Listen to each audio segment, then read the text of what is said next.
That's scented, yeah.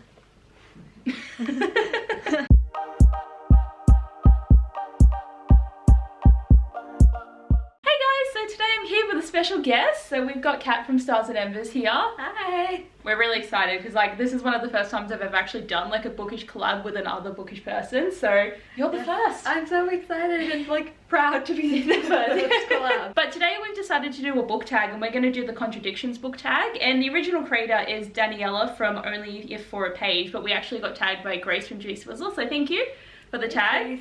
You're getting a 2-for-1 deal here with your tag, but I think this is definitely a fun idea. Basically the idea of this is we're just going to talk about book contradictions that we have, even though you can be strongly solid on a point of view that you have and then totally lie about it in a book that you read later. So this is going to be fun. Yeah. So the first prompt is, I love this genre but I didn't like this book. I just feel like that's easier, just check it away. So the book I'm going to mention is from the adult contemporary genre, and that's Not the Girl You Marry by Angie J. Christopher. It was meant to be a How to Lose a Guy in 10 Days retelling, and they just did not a good job about it. They just seemed to be lying the whole time. I just did not enjoy the experience the whole time, and I'm like, this is my favorite genre, and this book was just such a dredge to actually get through. And I was just like, oh, why? And it just made me like not want to read contemporary for a while, which is weird because I just only read contemporary. But definitely that is a book that I just don't recommend reading. My mom's calling. Buying sheets for my bed back home and she's like, oh, they don't have this colour. I'm like, oh, I don't care. Any colour. That's so nice though, that she's like, I really want to pick something nice for you. Yeah. My answer to this question is Golden Sun by Pierce Brown. Quite like sci-fi. I gave Golden Sun 2 stars. Oh. I wasn't that engaged with it and it took me forever to read. And then I got to the end and everyone was like, oh my god, the ending's so shocking, blah, blah, blah. And I was like, oh, yeah. It's not great. See, I haven't even read it yet and this is making me be like, do I want to? It could have been like really shocking to me because there were like 2 ways it could have gone when you got to a certain point. And if it went the other way, I would have thrown the book across the room. Okay. But because it went the way it did, I didn't really care. Oh no, that's literally the worst feeling ever. Like you just want it to be like a good story and then you're just like, you just had so much potential and you just ruined it. Okay, prompt number 2 is I rarely read this genre, but I love this book. And I'm just going to mention comics because I'm not a comic reader, I'm not a manga reader, and I feel really bad that I don't read these things, but I do have 1,000,001 books on my shelves. So I'm going to mention the fact that I'm obsessed with the Heartstopper comics because I feel like it falls in the genre. Yeah. But I love the comics, they're so cute, and I'm so excited for the TV show that's coming out. Yes. Have you read Heartstopper yet? I haven't. You need to. I know. It's really good, and I'm really sad though because the 5th volume's not coming out until at least next year sometime. But we do get the TV show, so I'm really excited. I did have a different answer for this, but that's better, is like comics, graphic novels, because I really loved Lore Olympus, but I don't read many graphic novels, and Lore Olympus was great. I've heard about this everywhere and I didn't realize it was a comic. Oh, your edition's so pretty. Oh my god. Here's one I prepared earlier. Yeah, I'm just gonna have to fangirl over this. I just want to see what some of it looks like.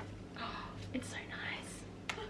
Oh yeah, I've heard many things, but just like how beautiful is this book? It's pretty. I need to buy a copy of this book. Yeah, I purposely like ordered in the hardcover as well. One of the hardcover. Very shiny. And the colours seems just amazing. Yes. Number 3 is I love this trope but I didn't like this book, and I'm gonna go for one that I really always talk about not liking but I always want to eventually reread it, so I hopefully will like it, and that is Children of Blood and Bone by Tomi Adeyemi, because it's meant to have this amazing love to hate relationship and I just did not buy it because I still kind of feel like the hate was just there, because like for me it's when it goes from hate to love without the actual progression in the middle where it's like you're meant to slowly become like, you know, non-enemies, then kind of become friends, then it comes more. Like so many books don't do it very well because it's kind of like hate insta love. So it really irritated me that it didn't do a good job with that part of it, because I think if it was really good hate to love romance I would have enjoyed the book a lot more. Yeah. So it still makes me sad, but I am going to give it a reread at some point in my life and hope that it does better. I am repeating an answer for this one because I couldn't think of much, because I tend to like the books that I pick out to read. So yeah, Red Rising, Golden Sun, there's like an enemies to lovers type thing in there, and like the relationship itself, yeah, maybe, but the book overall, yeah. I will read the 3rd book because I always want to know how it ends, but yeah, well, don't people say that the 3rd book is a better conclusion, or they say it's I don't know. worse? Because I hear people talk about the series, but I don't necessarily know that much because I don't know anything because I haven't read it. Yeah. I don't know. Fingers crossed. Read it and find out. I got the hardcover for $7, so that is a really good bargain. Oh my gosh.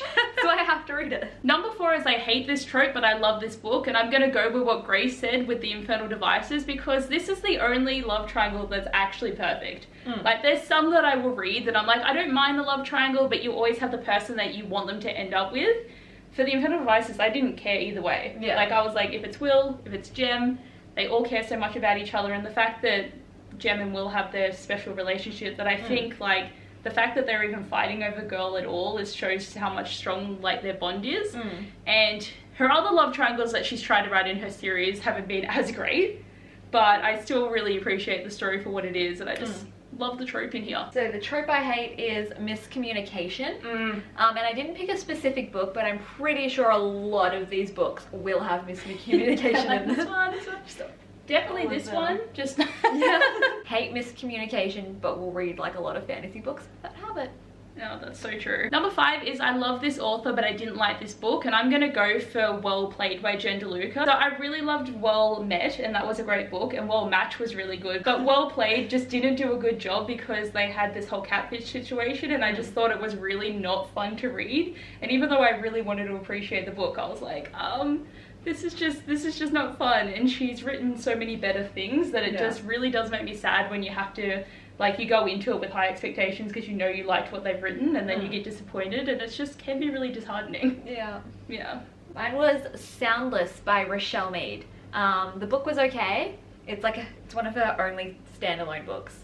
It's like, and it takes place in a Chinese village, and they're all deaf, and then some of them are going blind. Oh, okay. The idea of it was like cool and stuff. I just don't think she was the right author to write that story because she's not Asian. Yeah, no, that's true. Yeah. I've had it on my TBR for ages, but I did hear like a lot of people talk about how they just didn't really appreciate the book. But I will give it a go at one point, but like it is disheartening because I feel like I can see that because her other books are so good. Yeah. But then it's like, oh. Yeah, it wasn't like her best writing either. Like, just stick to Vampire Academy. Yeah. So number 6 is I previously disliked a book by this author, but I loved this book. And this was really hard for me because I don't really have that many authors where I've like really hated a lot of their books and then actually ended up liking them. So I'm just going to loosely say Law by Alexandra Bracken because I really hated the passenger duology when I read it. I thought it was so boring, and every decision that they made, it was like you needed to make the actual normal decision instead of the bad decision. So Law I was really hesitant to go into, and it still had its issues though. Like I feel like I just don't mesh really well with her writing because there's things that she does that I'm just like, no. People don't think like this. But I will say loosely that it was better than what I've read from her in the past. Yeah, I got nothing for this one, I think.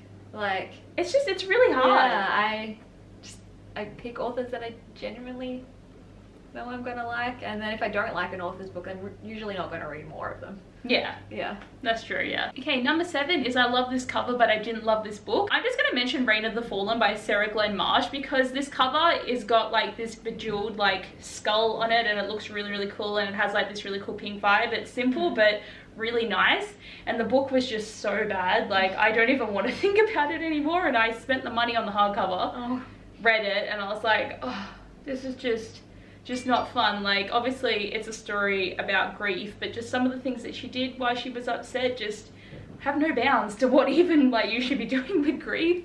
And I was like, no, you really need to take care of yourself. But I did not have fun with this book, and it just makes me so sad because I do love the cover. Yeah.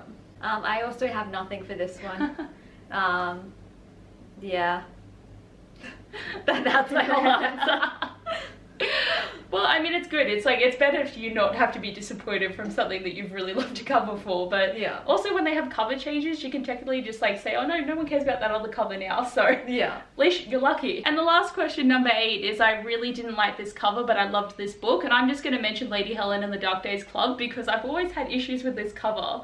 Because she's on the cover and it's meant to be Regency, and it just doesn't look right in my opinion. Like I just feel like it's a very boring cover, and I don't even like the background color. But in like America and US, they have released like different versions of it. It's just the Australian cover that I really don't like, but I do love this book. Yeah. It gives very much like Downton Abbey vibes, which I do appreciate, so I have a lot of fun reading this, but the cover made me not read it for a very long time.